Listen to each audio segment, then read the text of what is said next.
早晨，唔知有冇人同我一樣，起身梳洗完第一件事就係沖茶。我熱愛飲茶嘅程度，有時係前一晚已經諗緊第二朝嗰杯茶。英國人出名鍾意飲茶，由為準備二戰時嘅口號 Keep calm and carry on 改成 Keep calm and drink tea 嘅 memes 都好正路。茶喺香港同埋英國都有獨特嘅文化意義。So you know. I have rum. Actually, tea it is.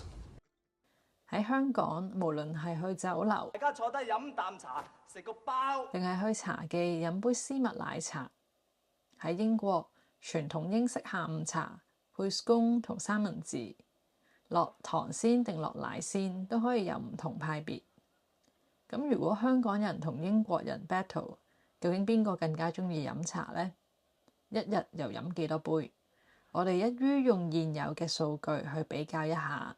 根據聯合國糧食及農業組織 FAO 同國際茶葉委員會 ITC 嘅報告，英國人喺2016年嘅人均茶消費量係 1.94 公斤，香港人喺2013年嘅消費量係 1.52 公斤。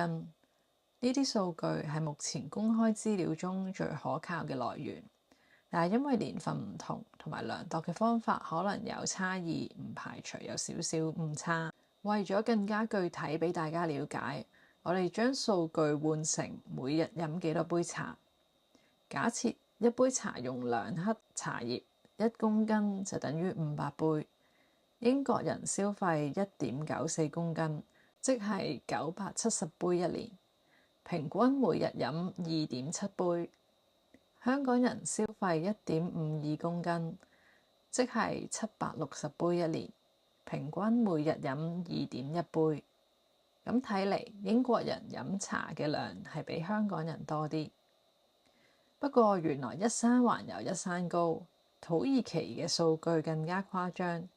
根據 FAO 2019年嘅報告，土耳其人人均茶消費量高達 3.16 公斤，即係1580杯一年，平均係講緊每日 4.3 杯，遠勝英國同埋香港。